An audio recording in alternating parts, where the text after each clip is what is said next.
Um Deus Justo e Salvador, de J. N. Darby. Abre aspas. Anunciai, e chegai-vos, e tomai conselho todos juntos. Quem fez ouvir isto desde a antiguidade? Quem desde então o anunciou? Porventura não sou eu, o Senhor? E não há outro Deus senão eu, Deus justo e Salvador, não há fora de mim. Fecha aspas. Isaías 45, 21. Todas as pessoas têm um certo conhecimento do bem e do mal. Tal coisa elas dizem ser boa e tal coisa má. Mas talvez não existam duas pessoas que possuam exatamente o mesmo padrão do que seja bem e do que seja mal. O que as pessoas fazem é estabelecer um tal padrão do bem que possa incluir a elas próprias, e um tal padrão de mal que as exclua e inclua outras. Por exemplo, o alcoólatra acha que não há muito mal em beber, mas poderia considerar um grande pecado roubar. O ambicioso, que talvez pratique todos os dias alguma fraude ou algum desfalque, abre aspas, no mundo dos negócios, fecha aspas, procura justificar-se com o pensamento de que é necessário e normal agir assim nos negócios, abre aspas, e, para todos os efeitos, não fico bêbado ou praguejo e blasfemo como os outros fazem, fecha aspas, diz ele. Aquele que é imoral se orgulha de ser generoso e ter um bom coração para com os outros, ou, como se costuma dizer, abre aspas, não faz nenhum mal aos outros, exceto a si mesmo, fecha aspas. O homem honesto, moral, amável e cuidadoso para com sua família satisfaz a si próprio fazendo o que ele chama de seu dever e olha ao seu redor e se compadece dos pecadores declarados que vê, mas nunca considera quantos pensamentos maus, quantos desejos pecaminosos já produziu seu coração, mesmo que desconhecidos dos outros. Porém, Deus julga o coração, apesar de o homem enxergar apenas a conduta exterior. Assim, cada um se compraz por não estar fazendo algum tipo de mal, e se compara sempre a alguém que tenha cometido algum pecado que ele acha haver conseguido evitar. Padrão de Deus. Isso tudo prova que os homens não julgam a si próprios segundo um padrão único do que seja, entre aspas, bem e do que seja, entre aspas, mal, mas tão somente tomam como sendo, entre aspas, bem, aquilo que mais lhes agrada e condenam os outros. Mas há um padrão, com o qual tudo será comparado, e de acordo com o qual tudo será julgado, um padrão de justiça, e tudo o que não corresponder a ele será condenado eternamente. Este padrão não é nada menos do que a justiça de Deus. Quando alguém começa a descobrir que não é comparando a si próprio com os outros que ele será julgado, mas pela comparação com o próprio Deus, então sua consciência começa a ser despertada para pensar a respeito do pecado como quem está diante de Deus. Aí sim ele se reconhecerá culpado e arruinado, e não tentará justificar a si mesmo apontando para alguém que seja pior, mas ficará ansioso por saber se é possível que Deus, diante de quem ele sabe estar condenado, poderá desculpá-lo ou perdoá-lo. Os escribas e fariseus, mencionados no capítulo 8 do Evangelho de João, eram pessoas muito moralistas e religiosas, e ficaram imensamente chocados quando encontraram uma mulher abertamente em pecado, se indignando muito contra ela. A justiça e a lei de Moisés, pensaram eles, mandava que dela fosse feito um exemplo. Não seria conveniente que uma tal pecadora continuasse a viver. É um conforto e um alívio para o depravado coração do homem, quando pode encontrar alguém que julgue ser pior do que si próprio. Ele pensa que o pecado maior de outro desculpa o seu próprio pecado, e enquanto acusa e veemente censura o outro, ele se esquece do seu próprio mal. Ele, assim, se regozija na iniquidade. Mas isso não é tudo. Não apenas os homens procuram se gloriar e exultar na queda e ruína de outro, como não podem aguentar ouvir ou pensar a respeito de Deus exibindo graça. Graça, que significa total e gratuito perdão de todo pecado, de todo mal, sem que Deus exija ou espere algo daquele que é assim perdoado. É um princípio tão oposto a todos os pensamentos e caminhos humanos, tão acima do homem, que ele tem aversão a isso. O seu coração, com frequência, chama a isto injustiça. Ele próprio não age desta maneira e não gosta de pensar que Deus o faça. Abre aspas. Tais mulheres devem ser apedrejadas. Fecha aspas. É muito humilhante sermos obrigados a aceitar que somos dependentes inteiramente da graça para a salvação e que nada que tenhamos feito ou que possamos fazer no futuro nos fará indivíduos justos e aptos para a graça, mas que nossa miséria, pecado e ruína são as únicas reivindicações que temos para a graça. Os escribas e fariseus não podiam entender isso e, não querendo reconhecer que eles próprios eram pecadores, desejaram embaraçar Jesus. Assim, se ele absolvesse a mulher, diriam que ele era injusto. Se a condenassem, iriam dizer que não era misericordioso. Abre aspas. Tais mulheres devem ser apedrejadas. Fecha aspas. Diziam eles. Abre aspas. Tu, pois, que dizes? Fecha aspas.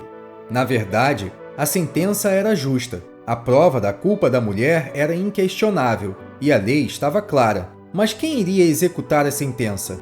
O homem pode facilmente condenar, mas quem tem o direito de executar? Abre aspas. Aquele que dentre vós está sem pecado, seja o primeiro que atire pedra contra ela. Fecha aspas. Quem poderia dizer de si mesmo, abre aspas, sem pecado? Fecha aspas. E se nenhum deles podia dizer, abre aspas, eu estou sem pecado, fecha aspas, não havia um deles que não estivesse sob a mesma sentença da mulher, que é a morte, pois, abre aspas, o salário do pecado é a morte, fecha aspas. Romanos 6, 23. Todos culpados. Que estranha situação! A acusada e seus acusadores da mesma forma envolvidos na mesma ruína, todos culpados. Não mais, abre aspas, a tal seja apedrejada, fecha aspas, mas todos deveriam ser apedrejados. Do mais velho ao mais jovem, todos pecadores convictos. Você já pensou nisso? Que você e todo mundo são culpados perante Deus? Não interessa a quantidade de pecados que você possui no padrão de medida dos homens. Você pode dizer que está sem pecado diante de Deus? Se não pode, então morte é a sua sentença. Abre aspas. A alma que pecar, essa morrerá. Fecha aspas. Ezequiel 18, 20. E nessa triste condição, o que você tem feito?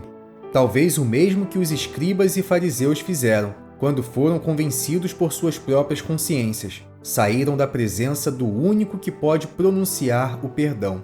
Adão, no jardim do Éden, havia feito o mesmo antes. Ele se escondeu de Deus quando reconheceu que era culpado e se afastou de seu único amigo justamente quando ele mais precisava de sua ajuda. Gênesis 3, 8. E assim ainda é.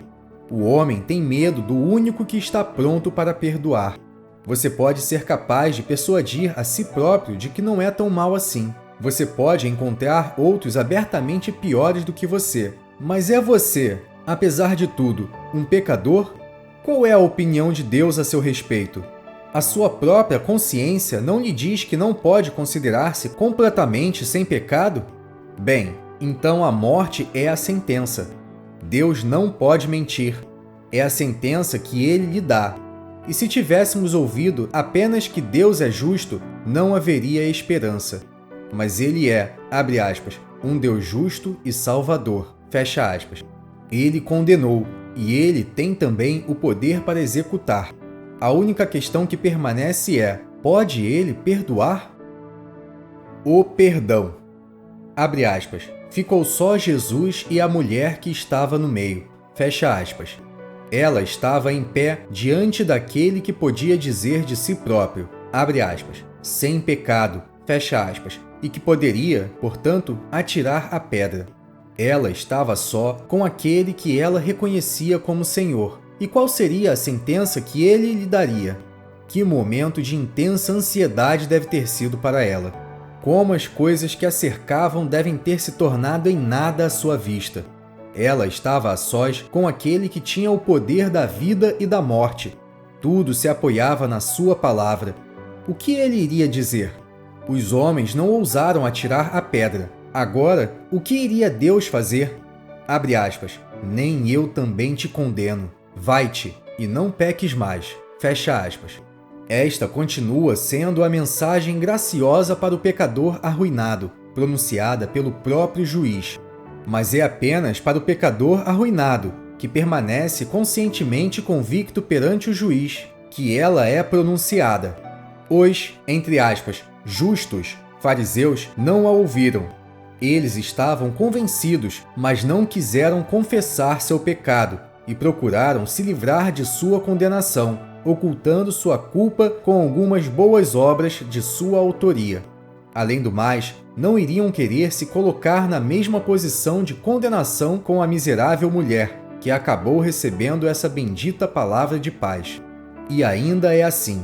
Se você deseja ter o completo e gratuito perdão de Deus, deve ocupar primeiramente seu lugar como pecador culpado. Estar a sós com Jesus, conscientemente autocondenado. Não ter mais ninguém em quem confiar, ninguém para comparar consigo mesmo. Não tomar resoluções de correção, não tentar ficar melhor primeiro, antes de vir a Ele, mas ser trazido a Ele por seus próprios pecados, permanecendo exatamente no lugar de condenação, diante da pessoa que tem o poder para condenar. Fazer de sua culpa a razão de estar a sós com Ele. Se você deseja ter poder sobre seus pecados, o Senhor não deu a ela um perdão condicional. Ele não disse, abre aspas, nem tampouco te condenarei, se não pecares mais, fecha aspas. Não, ele deu a ela primeiramente o seu completo e total perdão, pois ele sabia que iria torná-la capaz de evitar o pecado no futuro. Se você deseja ter poder sobre seus pecados, deve antes saber que estão todos perdoados por Deus por meio de Cristo. Mas se você tentar dominar o seu mal antes de conhecer o perdão de Deus, não obterá nem uma coisa nem outra. Por meio da fé no Senhor Jesus, você é justificado gratuitamente de tudo antes de ser absolvido diante da presença de Deus. Porém, alguns dos que realmente creem no Senhor Jesus não veem isto claramente e estão procurando ter paz por meio de santidade de vida ou dos frutos do Espírito, ao invés de antes reconhecerem a si próprios como pecadores arruinados, completa e gratuitamente perdoados, para então deixar que suas vidas e conduta sejam guiadas pelo conhecimento deste perdão e pelo amor de Deus que o conhecimento de sua misericórdia deve necessariamente criar. Tudo começa com o, abre aspas, nem eu também te condeno, fecha aspas. Deixe que a paz venha da fé no sangue de sua cruz, pelo qual ele fez a paz. O conhecimento e estimativa de Deus quanto ao seu pecado é muito mais profundo do que o seu, mas ele providenciou o sangue de seu Filho. Ele afirma que aquele sangue limpa todo o pecado. Quanto mais eu vejo e conheço o meu próprio pecado, mais irei dar valor àquele sangue precioso que o limpou. E mais ansioso serei em não afligir o coração daquele que, em seu próprio amor, providenciou tão maravilhoso sacrifício por causa dos meus pecados. Portanto, quanto mais profundamente eu conheço minha própria culpa, mais segura irá ser a minha paz, pois maior será o valor que darei ao sangue, por meio do qual foi feita a paz. Que você possa conhecer a paz e o gozo de ter todos os seus pecados perdoados por meio da fé no sangue do Senhor Jesus, e a consequente vitória sobre o poder de todos aqueles pecados pelos quais você tem estado cativo. Texto escrito por John Nelson Darby.